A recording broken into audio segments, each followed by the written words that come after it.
Guns in the 701 network. Welcome to Open Range, Leon. Thanks, Barry. I'm glad to be here, man. It's been a while. Yes, I was just thinking, you've been a political commentator we got to be going on 20 years, aren't we? Or more At least. in the area? Yeah, I'm sure a lot of people are familiar with you. They've heard your voice. Welcome to Serious Questions for Serious People. It's my way of bringing up topics I want to discuss, and I want to hear how you respond to them, okay? Yeah, I hope I don't disappoint you, man. Let's start. Leon, for the first half of the show, we're going to have you play a role. We're going to have you play a psychologist, okay? You're going to have to explain some things to me, how people think. Leon, there's a species out there unlike anything I've ever seen on the planet. The species does not operate predictability with logical sense. The species is a Democrat or independent that votes for Trump when he is on the ballot, but stays home and vote or decides not to vote in off-year elections. Imagine this person lying on Leon Francis's couch, and you've got to analyze him and get inside his way of thinking. There are millions of these people, Leon. It's the strangest animal you've ever seen. I don't understand him or her. Can you explain why this independent Democrat thinks the way he does? I guess I can try. I've been accused of being that strange animal, if you will, before. And I guess what I would say is these folks aren't exactly strange animals. They're usually rational actors, but they're operating in a flawed system. Their logic, it stems from short-term thinking, mix of disillusionment, media influence, that sort of thing. They have a classic cognitive dissonance. They want the strong borders, they want the low taxes, and they love the America First policies. And all of that aligns with you and I as conservatives. And I would even go so far as to say independent conservative. But sometimes they get swayed by personality driven narratives, if that makes any sense. Yes. Or are isolated policy frustrations. For instance, for example, they might love Trump's economic results, but they'll balk at his blunt style. And that's amplified by relentless negative coverage from the mainstream media outlets. They're being played.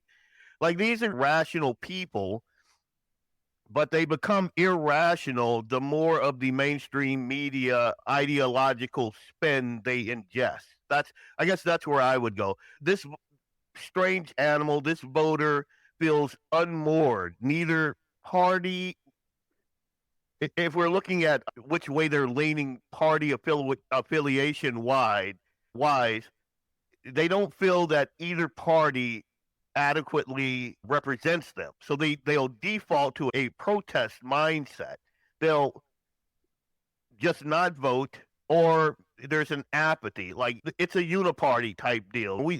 Why would I vote for the lesser of two evils? I'm not voting for any of this. So I think that's that mindset that you are trying to wrap your mind around. It's a hard thing to do. Yeah, I don't get how you can vote for Trump and MAGA policies and then stay home or vote the other way in an off-year election, therefore halting the MAGA policies that you then supported 2 years ago. It's one step forward, two steps back, and you have to give this many cycles for it, at least a term. You can't give it 2 years and then quit on it because you don't like how it sounds. Mark Mitchell, who is a pollster I follow on Twitter, has been blowing an air horn that the midterms are going to be a bloodbath because Trump is polling independents at only 20%. How does a psychologist such as yourself, a amateur psychologist such as yourself, demonstrate to the independent on your couch the errors of his thought process? Like I said, you're going forward one step and back two. You're not accomplishing anything with your style of voting. I guess I would say, if I had me laying on my couch, I'm just going to do that. I'd be like, you're letting the devil's advocate on the left win by default. You got to remember why you voted for Trump before: the booming economy, the secure borders, no new wars. staying home or flipping flipping now would just hand over power to the radicals that are pushing for the very things that you voted for. And like you said, you can't vote for Trump now, and he's in there doing all the heavy lifting. And we're going to talk later on about another person that I think is a fighter. Like we have our mindset is another 48 hours. I'll put it like that. We think that police work happens in that quick time frame. Like a guy murders a family or whatever. There are very little clues. A detective goes in there and he's got one little thing, and then within that the show within an hour he breaks it down. We find the perp. That whole thing. I think we suffer a little bit from that. I think we don't understand that the absolute miasma of the swamp has been rolling for like 100 years. It's going to take a little time. And sometimes you can't just go in there like a bull in a china shop like we all may want to do, because then the entire thing falls off the rails. Sometimes to eat an elephant, you got to take it one bite at a time. And I guess... Go ahead. Finish.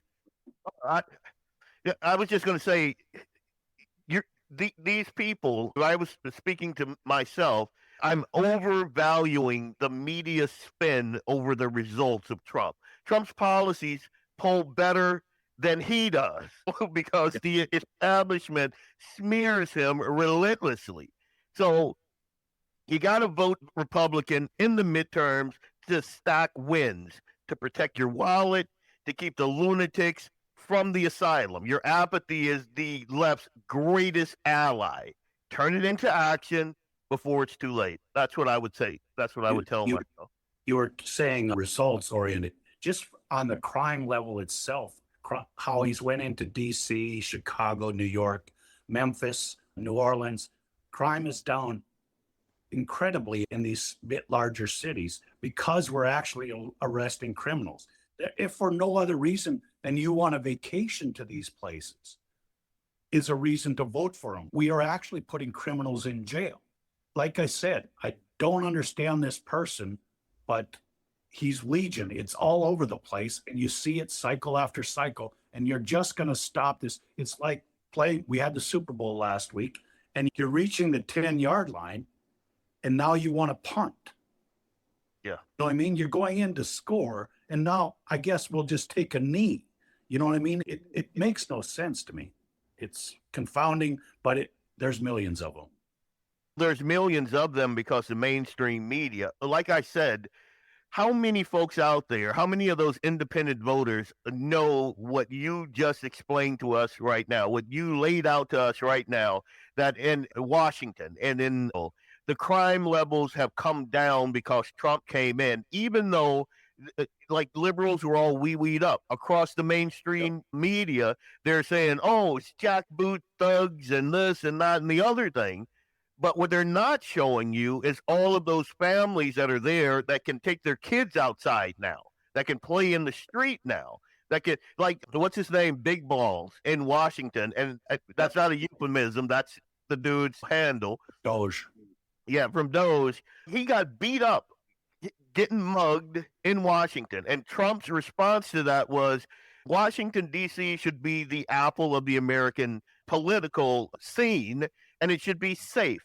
And Washington is not. It's crime-ridden, drug-infested crap hole. So Trump goes in there, he cleans it up, and now it's beautiful there. How many people know that, though? In Chicago, I'm a black guy, so a lot of the algorithm, like, gives me a lot of African-American videos and things like that. And I guess it's nothing you can do about that. But the good thing about that is I see so many African-American influencers thanking Trump about how safe Chicago is now, because just the presence of those guys in there makes a huge difference. So I'll throw it back to you.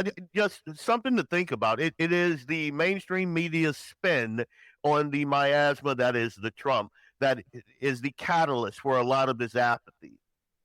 Let's go to question 2. Continuing on on our psychoanalysis theme. We're going to get back to this. We're on to question 2, Leon. We're playing amateur psychologist tonight, so let's continue with that theme. I got in a bit of a Twitter battle this past week responding to a post by Cat Turd. And yes, folks, there is somebody on Twitter with the handle Cat Turd. I said the beginning of Trump's loss in momentum was his denial of the Epstein files containing anything of value. That was the beginning of his loss of these independents.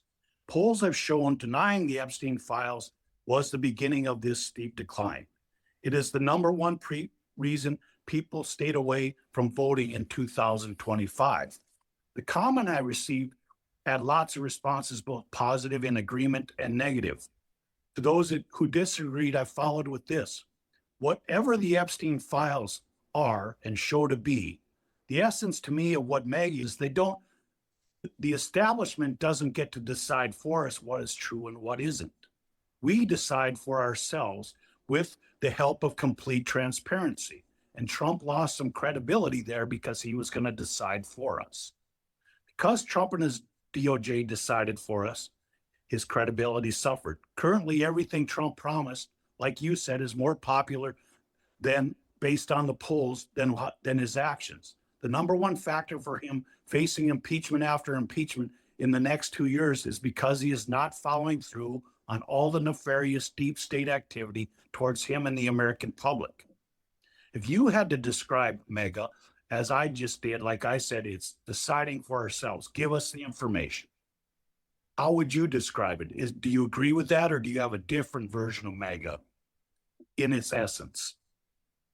I agree in large part with that. I guess my breakdown would be if I'm going to explain the essence of MAGA, I think it all boils down to an unapologetic American sovereignty, putting the citizen first, draining the swamp, the corrupt elites, and then rejecting the globalist agenda that hollows out our heartland. It's about transparency, self-determination, fighting back against the they who controls the narrative, whether it's big tech or the deep state or legacy media. Your point on the Epstein file nails it. MAGA demands that we decide truth for ourselves and not have it spoon-fed to us. Like the Pam Bondi fiasco. Yeah. My God, man. You couldn't do it. You couldn't do it any worse, right? Now, if you had to think, I don't even think you could think of doing it that bad if you wanted to create it for yourself. It was just entirely inept. And now we're finding out that there's quite a bit to the Epstein files, aren't we? So it hurts Trump doubly bad because now they're coming out and his, don't pay attention to it was wrong. Yeah, you may not be involved in it, but there's some bad things that went on in those Epstein files. Leon, I did not know among the wealthy and the people of power that pizza and grape soda were so darn popular. Did you have any idea? And these are just code words, people, for I need something tonight, so deliver me a pizza and with some grape soda. This is disgusting.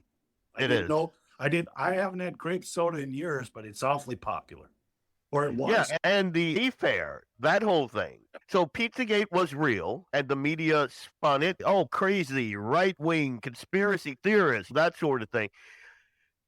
I was on the outs with a lot of my conservative, independent, libertarian friends, folks that I interact with on a regular basis, really good friends with. They saw this as a betrayal by Trump when he said, and here, I'm going to take 2 seconds, Perry, and I'm going to just unpack the way I thought about this. When Trump came out and he said the Democrats have corrupted all of this, I believe him. I believe that there is absolutely nothing in those files that the Democrats have not already edited, fabricated out of whole cloth. There's tons of that in there.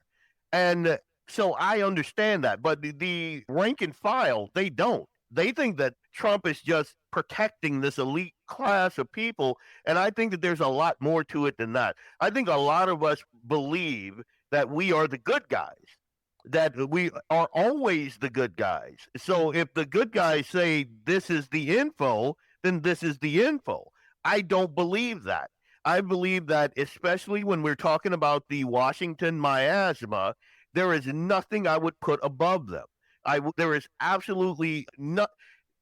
If you understand the Epstein files, the Sean P. Diddy Combs and the Jay-Z and that whole cabal and what they were doing with all of these powerful people, and you don't understand that they have the ability to corrupt that data, then you're living in a dream world. And that's my take. But I understand the Trump voter that says that doesn't make any sense. Who are they protecting? Is Trump in those files and that sort of thing? Because that's what it seems like. Pam Bondi rolling out that just absolute debacle that just it worked against Trump. And then so now you have to roll it all out, and it's still heavily redacted. It's still not complete, and it is horrible. We got to see through that, though. We have to look at the long game. And I don't know if that's going to bleed into another question, but we got to do better. We got to look at the wins that we have. Don't even, as a matter of fact, I'm going to take another step back. Don't look at the wins that we have. Look at the losses that we could incur. Look at them cutting the private parts off of our little boys and calling them little girls. To think about the 20 plus million illegals that they welcomed in here and flew on black flights all over the country. Think of the billions of dollars that they're allowing all of these immigrants to steal from us. Think about that. And then look at Trump. And come on.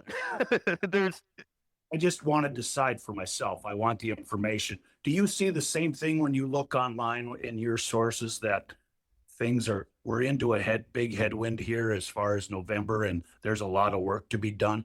Are you seeing the same thing? I am, and it is concerning for me. Like some of the chat groups that I'm in, that is a huge concern. And if that happens, if we get a blue wave because of apathy on the part of the MAGA or the conservative base because of these what I call small issues, that's troubling. They're going to impeach Pam Bondi, Donald Trump, J.D. Vance. They're going to go. It will be this term will stagnate, and all we're going to have is all of these show trials made for TV impeachments. That's it. And then they're going to re-engage that agenda that they had under Biden, because Biden wasn't running any of this. It was the deep state. And Trump, this was a hiccup. If they could get us to sit this one out so they could get their guys in power, oh my God. Oh my God. And there is a real fear of that happening. I fear that is going to happen. Let me use another Super Bowl connotation here or analogy. We're just crossing the 50-yard line. And if we blow this midterm election, it's like we fumble, and they're going to punt us back. In the next 2 years, they're going to punt us, coffin corner, kick us back to the 2-yard line, and we got to start all over again. So this is a serious thing to think about, and we have to mobilize our people, our friends, that you just can't sit it out anymore. And the person we analyzed in topic 1, we have to be proactive and convince them you can't play this game anymore. It might have worked 20 years ago where you get to vote one side or the other, but the other side is for the devil. We have to be serious. Let's go to question 3. I read a quote recently that got me thinking. Perry likes to think. Chesterton said, a civilization is not destroyed by wicked men. It is destroyed by weak men who refuse to defend what is good. If I put on my Matt Foley motivational speaker sport coat and step out of my van down by the river, I would start with this motivational speech. I'm going to keep sounding the alarm. They will shoot you. I used to be that person who would be like Rand Paul or Thomas Massey and stand entirely on principle, regardless of results. But that was before the other side went completely nuts and decided to assassinate us. It took a generation or more to get where we are today. To turn this disgusting ship around is not going to happen in one election. We must stack wins and only wins on top of each other, both large and small. We can continue to demand that mega action doesn't lose sight of its goals, but we have to recognize the danger. This is not a zero-sum game anymore. In the red states, you push hard for more conservative representation, but always remember we have to win. A large ship that has taken on this much water does not turn course quickly. Recognize what time it is because of a now complete lunacy of the liberals, as we see in Minneapolis on a daily basis. We are about to sail over a cliff of which you do not return. This is not a time for weak men. They will put us in all gulags if we don't vote in the right way. Put your big boy pants on and get in the game. Showing up in November is a must. We got to keep this MAGA Trump ship turning. Leon, I got a little excited before the break. I was trying to motivate people in my Mac Foley Down by the River version. We're going to give you a chance to motivate people on what's at stake here. It's your turn. The microphone is yours. All right. Like your motivational speech, man. I thought it was on par with what we need. And I would just kind of expound on that. I'd be like, wake up. Chesterton is right. Civilizations crumble, not from the wicked, but from the weaklings who won't defend the good. You think you're standing on principle like Rand Paul means sitting out when the left has gone full authoritarian. You're wrong. That was fine maybe pre-2020, before they weaponized COVID mandates, censored speech, burned cities while calling it mostly peaceful. Now they're friggin' nuts. Look at Minneapolis, defunded the police. Crime is skyrocketing. They doubled down on equity over safety. The ship of state is listing hard left. It's taking on water from decades of weak leadership. Turning it won't happen overnight. One election got Trump back, but midterms are the next wind that we stack. Small victories, build, secure borders, school choice, energy dominance. But if you stay home in November, we sell off the cliff. Gulags for wrongthink, endless wars, economic ruin. You got to put your big boy pants on. The left wants you complacent. Show up, vote, red, down ballot, and fight like your kid's future depends on it, because it does. No more weakness. Be the defenders Chesterton called for. Get in the game or lose the country. That's my speech. That's better than mine. Just because I'm an angry man, that's I get lit up and I can hardly speak. Anyhow, I want to quote Jesse Kelly. He had this out on Twitter a couple months ago, and I saved it for a time like this. He said, let's put this in perspective. Trump is not the end. He is the beginning. He is step one. If you see him as the end, you're constantly going to be frustrated that he's not doing more. When you understand that he's the beginning and the next guy will be even better, you'll feel better about things. You agree with that? That's good perspective. A wise man, Jesse Kelly. I agree with that. And I think that is very wise perspective. A lot of times, and like I got the 8-year-old, and sometimes he gets frustrated because he can't see over his own nose. He doesn't understand that this is a first step, and by the end of this thing, we're going to have that thing. And you have to redirect him and make sure that he understands that. And I think so that is a very not clairvoyant, but that's a great point to make. And I tend to fall in that thing too, where I want it all now, right? And I want to go to the grocery store and buy whatever I want. But this does take time, especially when Leon, let's bring up that perspective. When you I firmly believe the Republican Congress tries to neuter President Trump. And so he's not just fighting the other side, he's fighting them too. You've got the John Thunes of the world, and we're going to get to a little topic about him and what. There is a great degree of that too, right? I would guess 60% of the Senate is not necessarily MAGA, maybe hot. Oh, I definitely agree. When we talk about, and I mentioned this earlier, the uniparty, that's a real thing. I think that Trump's first term, like we saw just the clearest example of the uniparty. The Bush League folks all, and even when you get down to the impeachment level of that, there are Republicans that were pushing for that. And so Trump is attempting to, and I, this is going to get us into the murky waters, but the fact of the matter is they are going to try to give us squishy Republicans during this midterm. That's just the thing. And we got to mitigate that somehow. And I guess I would ask you how we mitigate that. I think that's where you go to work, like in these red states like North Dakota, Iowa, Florida.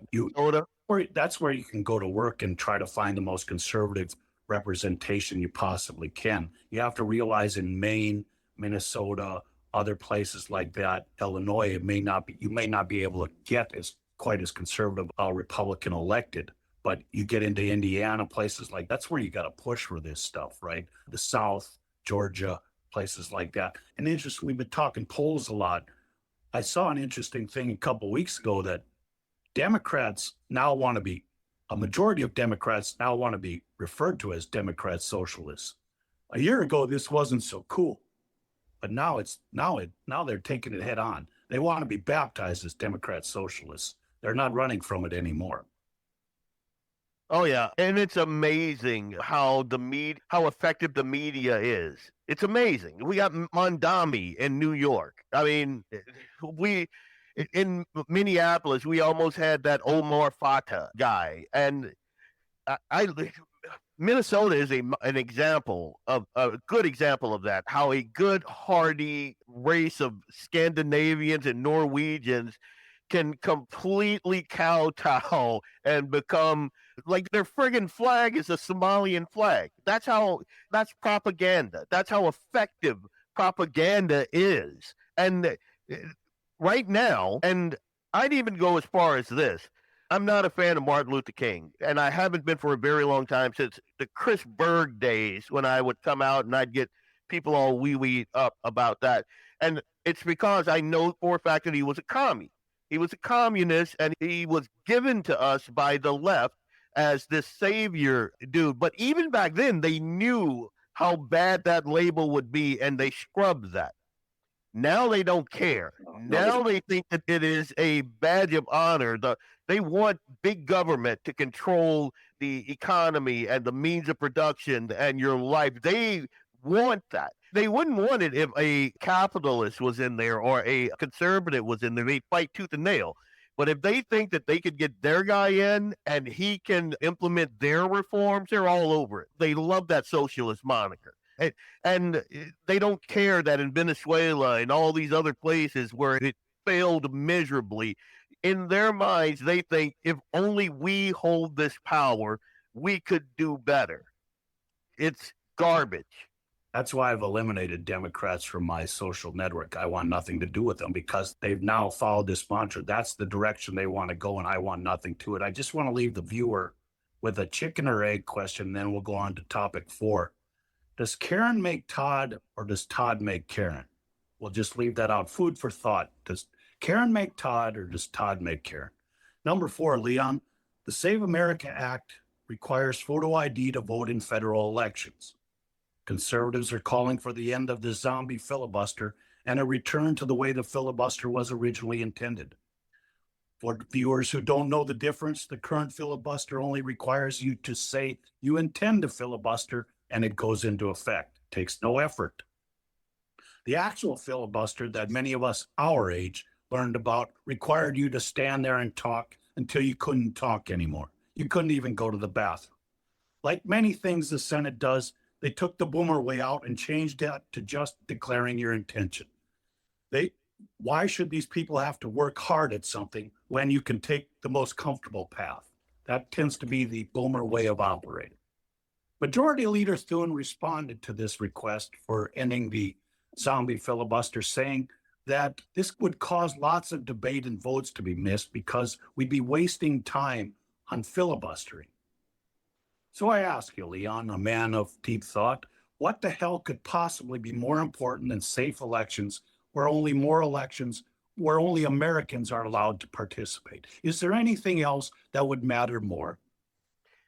80 to 90% of people, of Americans who were polled agree with you. There's nothing more important than that. So nothing, absolutely nothing could be more important than a secure election where only American citizens vote. Thune's excuse about important debates and voting, whatever, that's a talking point. It's spineless. It's swamp talk, in my humble opinion. The zombie filibuster it's a lazy loophole that lets obstructionists hide without any real effort. The original filibuster, like you said, you got to stand and talk till you drop. That's accountability. You put your face on that thing. You put your effort in that thing, your sweat, your blood, your tears, all of that goes into that thing. You have to do that. That's accountability. That's forcing real commitment. Reverting it. Let's take Thune. I'd almost be embarrassed if I'm like, but United States senators should be embarrassed often. They often embarrass themselves. That is the lamest excuse. I can have a sixth grader come up with a better excuse than that one, because there is nothing more important. I wonder, let me run this by you because I tend to be a little cynical. Is this possibly the ultimate bluff call on Republicans? Meaning, if they're not willing to pass this, is it because they like the cover of the filibuster and not getting anything done? And then maybe the Democrats win and they get to say, if only we were in charge, we would do things different. They get to use that mantra. Leon, let me rephrase that question a little bit as we headed into the break that ran out of time. Polls show everybody favors this. You mentioned that. Is the SAVE Act the ultimate Republican bluff call? Meaning, if they are unwilling to get it passed, does it not show they prefer to operate as the party not in power? So less is expected. That way they can campaign on, if you put us in charge, we do that. But as we often see, they don't do that. They just talk about it. So I think we're going to find out on this Save America Act, are you with us or against us? And so far, Speaker Thune is protecting some people because he doesn't want to bring it to the floor. I definitely agree, and I have spoken many times about this. So, again, if they won't nuke the lazy filibuster or force a stand to pass it, proves that they're comfortable as the opposition party, just like you mentioned. And I've been saying that for some time now. They'll fundraise on, if we only had power. They love that position because you can raise a ton of money off of that while doing nothing. Nothing. We've seen this theater before, and we've seen it for decades. And I think it's time to demand action, or we primary the cowards. Don't be fooled by folks that say that guy can't win because he's too ultra. I don't fall for that anymore. And I think a lot more of of the folks that we send to Washington or to Bismarck to represent us should have a spine. They can't be these political animals. They have to actually be salt of the earth type representatives that are not afraid to go up there and fight with the Leviathan. We get enough of those guys up there, we start turning this thing around. If you do a study and you look at all the senators from red states, you're going to be shocked how many of the squishes actually come from the deepest red states. South Dakota, Louisiana, this Kennedy guy, he's a great talker. Man, he has great one-liners, but I'm shocked by that. Yes. If you look at it, folks, us red state people, we think we do such a fabulous job, but we send the biggest squishes to Washington there are. And it's the truth. Thune is another one of those. Look at the McConnell from Kentucky, the South Carolina contingent in the Senate. It's embarrassing, but it's true. Yeah. Oh, I agree. I was shocked when I think this morning that was last night. I saw the John Kennedy, and I'm like, what is going on there? But again, we think we're safe. Big red state, North Dakota. I tend to think that we are much closer to purple.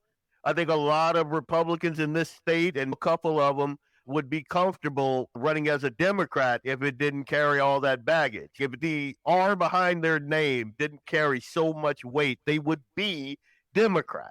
And we got to watch out for those types of people. I just find it crazy. The Republican grassroots, people like me and you, care more about the platform than those that we send to office. We're going to move to question 5, Leon, the last one of the night. We played psychologist and motivational speaker tonight. And I think we did it well, Leon. Now let's take a turn and we're going to take the doomsday or the all is lost role. Okay. Leon, it seems as though our deep state is like the Eagles song Hotel California. You can check out anytime you like, but you can never leave. Does it scare the hell out of you that Bongino quit with no results of deep state justice? Or do you fall in the category of just wait, justice takes time, and the DOJ is working on it? I'll tell you that when you got a guy like Bongino and you understand that he's a fighter, like nothing in Bongino's past would lead me to believe that he would wilt without an actual fight. So it does scare the hell out of me, 100%. And yeah, the Hotel California, that is a really good reference. You can check in with good intention, but the bureaucracy leaks, the inertia trap gets you in there forever. Bongino quitting as FBI Deputy Director after less than a year scares the hell out of me. No results on the deep state justice. I don't believe that's not justice, just takes time. To me, that's a failure. I think a lot of the things that he had that clash over, like the Epstein files, that to me, that means the deep state is rotten to the core. Yeah. Like, again, I mentioned this earlier. We think we're the good guys. I don't think we understand how evil the deep state is and how evil Washington is. I don't think we quite get it. And when you see a guy like Bongino go, this is too big a lift for me, you got to one. And Cash Patel, Government Gangsters. Man, I read that book and I was like, oh, hell yeah. Oh, hell. We get this guy in here. Yep. No. Bundy, do you understand what it takes to get people like Bongino and Patel to stand there like deer in the headlights in that interview and go, nothing is wrong here? All's good. Yeah. I think when you look at those videos, it's like those two saw a ghost. And they were, oh my God, this is real. And like my quote says, you can check out, but you can never leave. Do you think there's a side of the Trump MAGA thing that get a thrill up their leg on everything he does, right? The Chris Matthews feel a thrill up your leg. This, to me, I'm a more serious person. Not everything Trump does is great, but this shows we've got a serious problem in the deep state. And I really think Bongino owes us an explanation as to why nothing could be done. He should just say, it's that bad. I can't talk about it because I signed non-disclosure agreements. But folks, it's that bad. And it just has to be shut down. Or can he never leave? I agree. I would love to hear. I can't even watch him right now, dude. If he would just say, come out and go, everything that you thought, was going on up there, it's that times 1,000. And I can't say anything else about it, but just know it's that bad. And if I go any more into it, they'll murder my whole family. And that's a real thing. You think about whether or not Epstein is dead or not, that whole thing, but the fact that they could do that. I'm going to bring up the Epstein is dead. I want to list something Steve Day said this week. He said, there's a better chance that Epstein's alive than he killed himself, because there's zero chance he killed himself. So there is a better chance he's alive. 100%. I 100% agree with that. The one thing I wonder about is, so Trump's the boss of all these people, right? He's the head executive. Why not just keep firing FBI agent or directors of the FBI and Department of Justice people? I guess they got to get approved through the Senate, and then you got John Thune there again. But I'm gonna get somebody in there, and darn it, I want people arrested with legitimate reason, but we know there's legitimate reason. We know this. Kash Patel knows this. But I'm going to put people in there, and we're just going to swap them out until we find somebody that has the guts to do this, and I guess is willing to run the risk of being assassinated. And again, they shot Trump. They shot Trump. Again, if you go back to Government Gangsters and Kash Patel, and if you guys have not read that book, I would encourage you to do. He kind of lays out why the swamp is so swampy, because these people who are horrible at one job just get moved over and their acolyte gets moved in.